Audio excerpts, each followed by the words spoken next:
कि 20 लाख करोड़ का जो आर्थिक पैकेज का ऐलान किया गया है केंद्र सरकार की तरफ से, उसमें इंफ्रास्ट्रक्चर के लिए क्या है, ऑडियंस सेक्टर के लिए क्या है, एफडीआई सेक्टर के लिए क्या है, क्योंकि माना यह जा रहा है कि इन सेक्टर्स के लिए भी बड़ा ऐलान किया जा सकता है।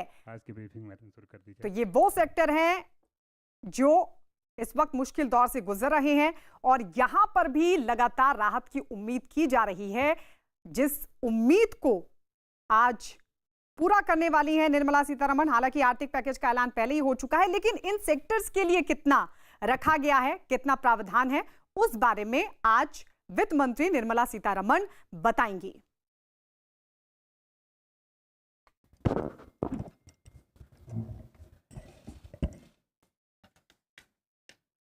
नमस्कार।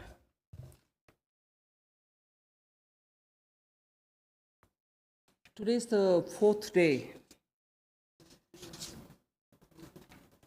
where after the Prime Minister's address to the nation on building a Atmanirbhar Bharat, we have been announcing in several tranches the various steps that we want to take to give a stimulus, to help and to extend that little assistance which as a government we should and do it in time, and therefore we had a Pradhan Mantri Garib Kalyan package. Post that we also ensured that people don't suffer with having to file their returns or comply with taxation and related things. So in stages we've announced relief for the MSMEs, NBFCs and so on. But importantly, Prime Minister had also said in building a self-reliant Bharat, we should prepare ourselves also for tough competition so that we become strong, we are able to be, first of all, self-reliant, and at the same time, be sure we are strong enough to face the challenges of the global value chains and also be ready to integrate. I repeat, when we talk of self-reliant Bharat, when we talk of Atmanirbhar Bharat, we are not looking inwards. It's not isolationist policy. It is certainly making India strong, making India rely on its strength and be ready to face the global challenge. Many sectors need policy simplification, whereby we can make it simpler for people to understand what that sector can provide for them, how they can participate in that sectoral related activities, bring in transparency in processes, and so on. So once we decongest sectors, we can also provide the necessary boost. That sector too will become strong enough and competent enough to provide the necessary boost for growth and employment. And as you all know, the Prime Minister has a very strong track record in taking up reforms, deep systemic reforms.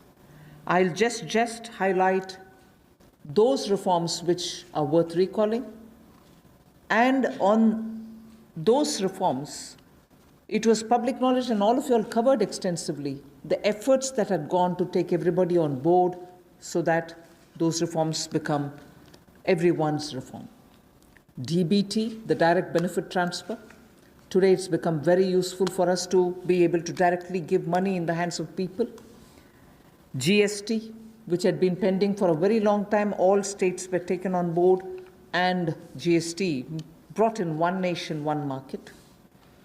IBC, companies waited for decades to have their insolvency-related matters settled.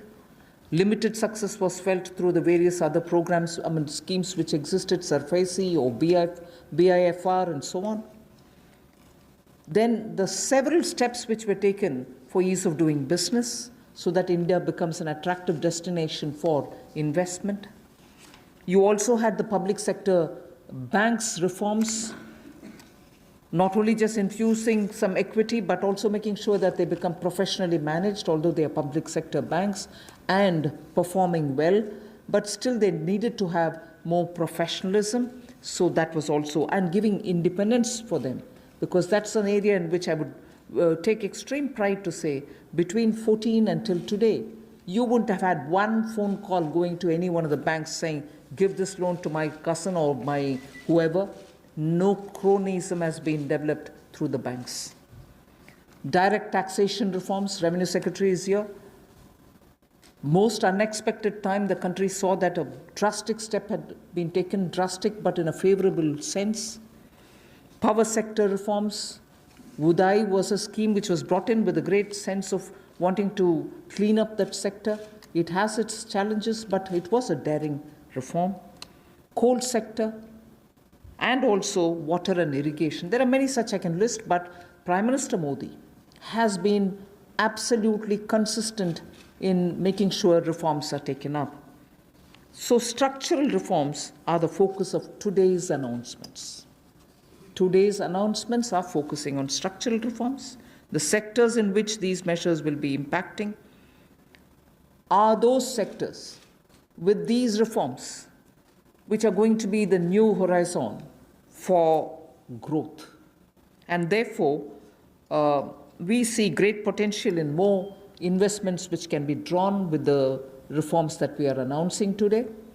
More production can be clearly marked, and certainly it will lead to a lot more employment possibilities.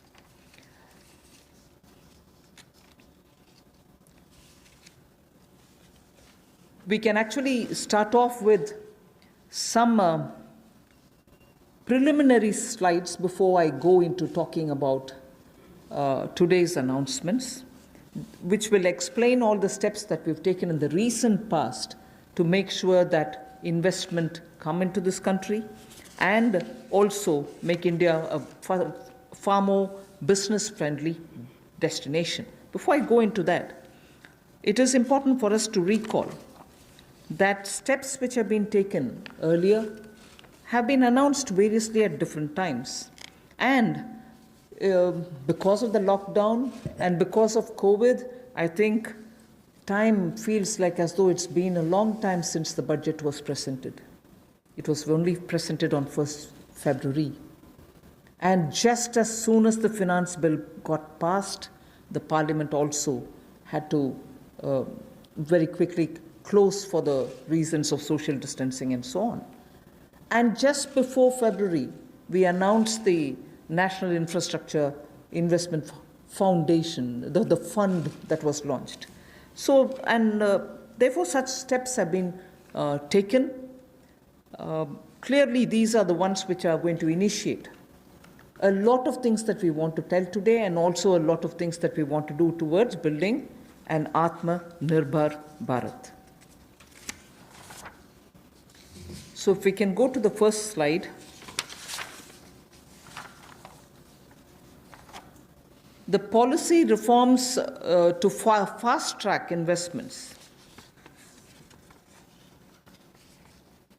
In the last couple of months, an empowered group of secretaries has been formed who also looked at project development, and project development cells were formed in various ministries. Ranking of states on investment attractiveness is also being worked out. This will make them compete for new investments, and promotion of champion sectors such as the solar PV manufacturing and so on, the advanced cell battery storage research. These kind of activities are also being given a priority.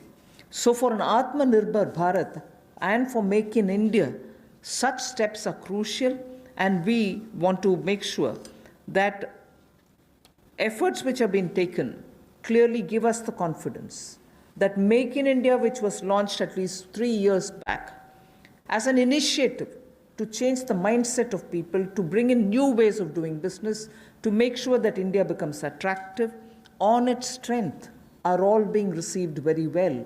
So today, if I look at Make in India for Atmanirbhar Bharat, the foundation was laid earlier, And many investors have found that India's market, size of India's market, the aspirational middle class, the rule of law which prevails, and also making sure the talent pool which exists in India makes India an attractive destination for producing for India and also for producing in India and exporting from India. So that is exactly what has been shown here, and incentive schemes are being given for these champion sectors. So we need to clearly understand the purpose with which, when we talk of Atmanirbhar Bharat, it is on all these steps building India's strengths.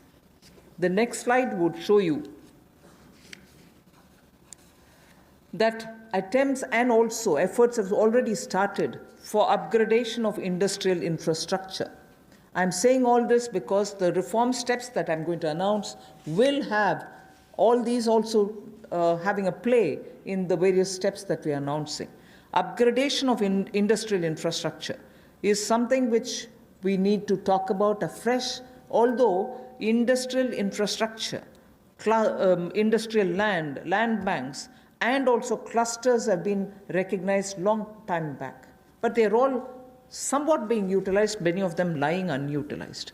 So now, using technology, we are making sure these land parcels are, through GPS, GIS mapping, are able to be identified, location cleared, their challenges being identified, common facilities which have to be created will all be done. 3,376 industrial parks and estates and SEZs have between them, have among them 5 lakh hectares, all of them mapped as industrial information system can map them for future use.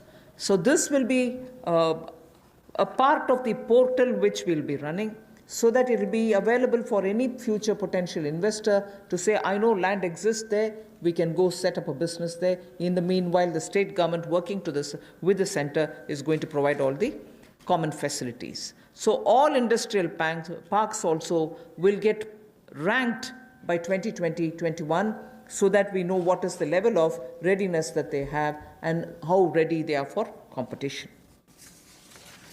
So with this said as a broad introductory statement, I just want to highlight the 8 sectors about which we are going to talk, where reforms are being brought in: coal, minerals, defense production.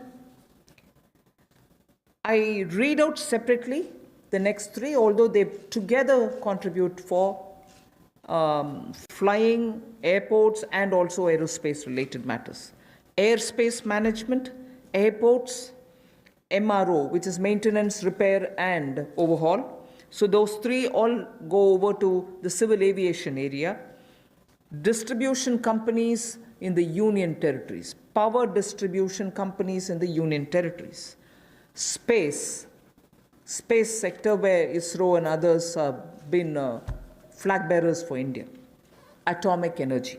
So 8 sectors, but I will be showing you about 10 to 12 slides, all of them explaining each one of these sectors in detail. नमस्कार। आत्मनिर्भर भारत की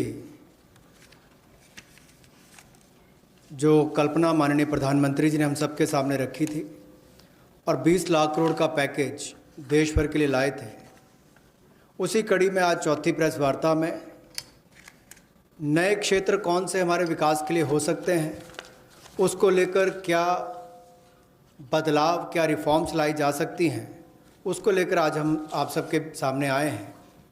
क्योंकि माननीय प्रधानमंत्री जी ने कई बार पहले भी कहा है, रिफॉर्म, परफॉर्म, ट्रांसफॉर्म, और उसी दिशा में सबसे पहला कदम है रिफॉर्म्स लाने का।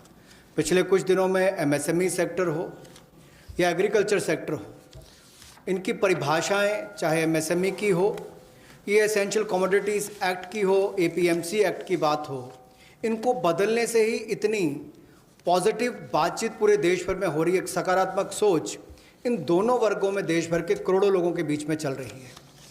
एक नया क्षेत्र या बाकी नए क्षेत्र जिनकी माननीय वित्त मंत्री जी ने अभी बात कही कि 8 नए क्षेत्रों को लेकर आप सबके सामने आए हैं। ये भी कहा कि आत्मनिर्भर भारत को कड़ी प्रतिस्पर्धा के लिए तैयार रहना होगा, हर चैलेंज के लिए, चुनौती के लिए तैयार रहना होगा, और जहाँ जहाँ नीतिगत बदलाव चाहिए वहाँ वहाँ नीतिगत बदलाव लाने के लिए भी हम लोग तैयार हैं। अब इम्प्लीमेंटेशन की बात आती है, उसके लिए माने ही मोदी जी जाते हैं कि किस तरह से अच्छी इम्प्लीमेंटेशन पिछले 6 वर्षों में करके दिखाई, चाहे वो जीएसटी की बात हो, इंसॉल्वेंसी बैंक्रप्सी कोड की बात हो, जनधन योजना की बात हो, यूपीआई जैसे प्लेटफॉर्म बनाने की बात हो, हर गांव में बिजली और हर घर को राशन देने तक की कोविड-19 की स्थिति में बात हो। तो इसलिए इस सेक्टर्स में भी तेज़ी कैसे आए, फास्ट ट्रैक इन्वेस्टमेंट की कैसे हो, उसके लिए एम्पावर्ड ग्रुप ऑफ सेक्रेटरीज़ का गठन किया गया है, जो निजी निवेश की मंजूरी के लिए गति देने का काम उसमें से करेंगे ताकि उसमें सहायता मिल सके और आकर्षित हम विदेशी निवेश को कर सकें। प्रत्येक मंत्रालय में प्रोजेक्ट डेवलपमेंट सेल बनेगा जो ये तय करेगा कि किस क्षेत्र में निवेश आ सकता है, कौन निवेशक हो सकता है, इनसे बातचीत करेगा और राज्यों से और केंद्र से बात भी करेगा ताकि निवेश करने वाले को कहीं पर दिक्कत ना आए। एक तरह से हैंड होल्डिंग करने का काम यहाँ पर होगा।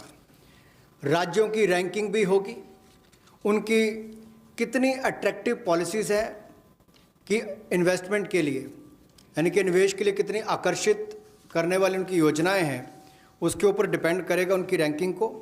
और नए चैंपियन सेक्टर्स को बढ़ावा देने के लिए, चाहे वो सोलर पीवी हो, इसकी मैन्युफैक्चरिंग की बात हो, या एडवांस सेल बैटरी मैन्युफैक्चरिंग की बात हो, इसके लिए भी जो भी इंसेंटिव देने होंगे वो भी हम लेकर आएंगे ताकि इन क्षेत्रों में भी बढ़ावा, ऐसे और कई क्षेत्रों में भी बढ़ावा मिल सके जो नए चैंपियन सेक्टर्स हैं।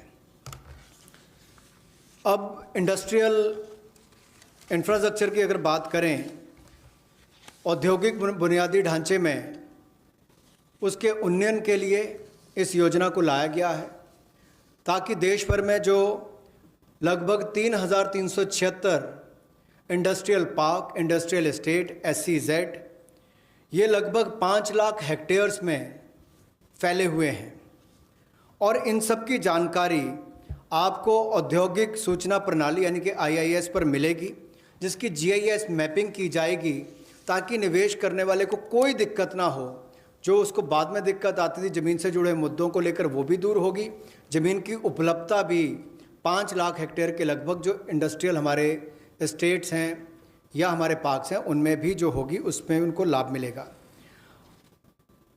और इसीलिए इस योजना में बदलाव भी लाया गया है। इसको मिशन मोड पर, चैलेंज मोड पर किया जाएगा ताकि ज़्यादा से ज़्यादा निवेशकों को ज़मीन जल्द से जल्द उपलब्ध राज्यों में करवाई जा सके और इसके लिए कनेक्टिविटी में भी सुधार होगा और कॉमन इंफ्रास्ट्रक्चर जो है उसमें भी अपग्रेड करने का काम किया जाएगा।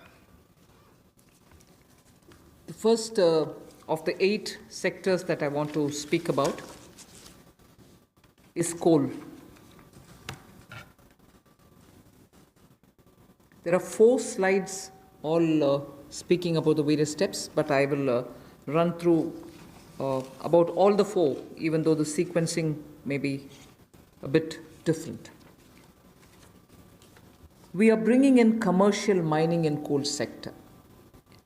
You know, coal, as all of you all know, coal is a government monopoly. That government monopoly is what is now being removed. Commercial mining of coal on a revenue sharing basis would help more coal availability and also more coal availability at market prices. So this will be far more efficient and more people can get to using it. Liberalized entries will be allowed for people to participate for a range of coal blocks, and for those who produce well before the deadline, incentives also will be given.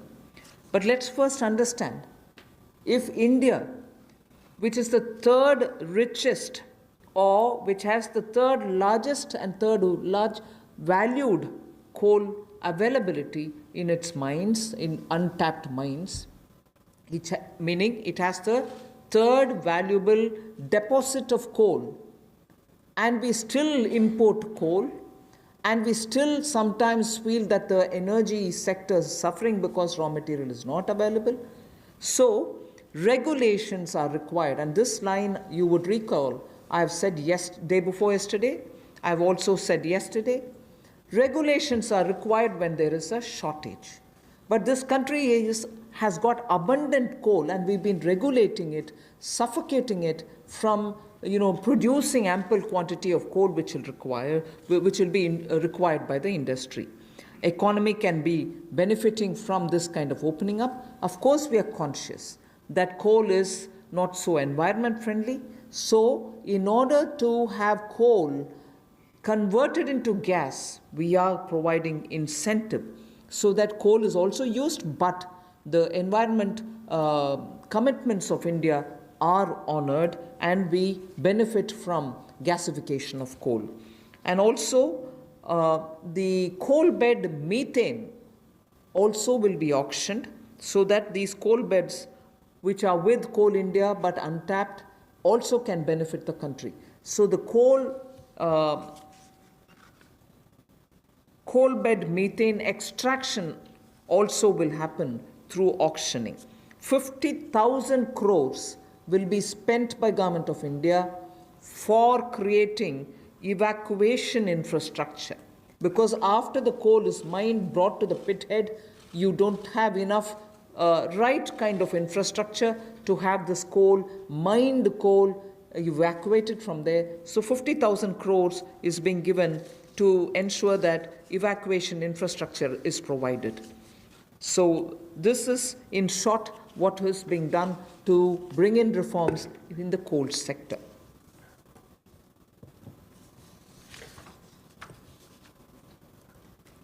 कोयला उत्पादन के क्षेत्र में आत्मनिर्भरता हमारी कैसे बने, और केवल उतना ही कोयला बाहर से लाया जाए जिसकी आवश्यकता है, जो यहाँ पर उपलब्ध नहीं है। दुनिया के पहले 3 सबसे बड़े भंडारण क्षमताओं में जहाँ पर कोल ब्लॉक्स है, यानी कि जहाँ पर कोयला है, उसमें भारत आता है। उसके बावजूद हम शायद अपनी क्षमता का दोहन नहीं कर पाए जो हमारे पास उपलब्ध थी, और इसीलिए कुछ बदलाव इसमें किए जाएंगे ताकि इसमें जो प्रति टन पहले जितने रुपए मिलते थे उसकी बजाय अब राजस्व साझा करने की बात आएगी, उस पर जाया जाएगा। और जैसे पहले जो स्टील प्लांट चलाते थे, बिजली का उत्पादन करते थे, केवल उनको मिलता था, इसके लिए ओपन ऑक्शन भी होगी ताकि ओपन मार्केट में सेल कर सकें, ज़्यादा लोग इसमें आए, ज़्यादा इसका खनन हो सके, और इससे देश की अर्थव्यवस्था को और देश के उद्योग को भी बल मिलेगा। लगभग 50 ऐसे नए ब्लॉक्स खनन के लिए नीलामी पर आने वाले समय में उपलब्ध करवाए जाएंगे, और इसमें अपफ्रंट पेमेंट की सीलिंग होगी। कोई पात्रता के बड़ी कंडीशंस इसमें नहीं है इस तरह की, केवल उनको अपफ्रंट पेमेंट करनी है। और यही नहीं, इसके अलावा जो पार्शली एक्सप्लोर्ड थे हमारे खदान, उनको भी देने का काम किया जाएगा ताकि उनका भी खनन और किया जा सके और उसका लाभ भी मिले। कहीं ना कहीं आंशिक रूप से ये जो अन्वेषण हुआ था, अब इसको निजी क्षेत्र को देकर जल्दी उसमें और लाभ मिल सकता है, और प्लेयर्स आएंगे तो खनन ज़्यादा हो पाएगा। और जो अपना समय से पहले खनन की प्रक्रिया को पूरा करता है तो उसको भी इंसेंटिवाइज करने का काम कुछ ऐसे प्रोग्राम्स के माध्यम से किया जाएगा। गैसिफिकेशन के लिए नई अलॉटमेंट्स की जाएंगी ताकि अलग अलग इसमें डाइवर्सिफाइड अपॉर्चुनिटीज़ मिल सकें उनको।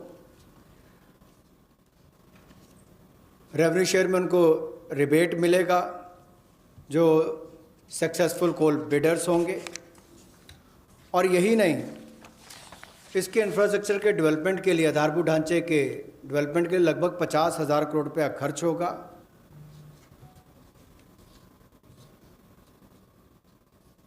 और ये जो कोल इंडिया लिमिटेड की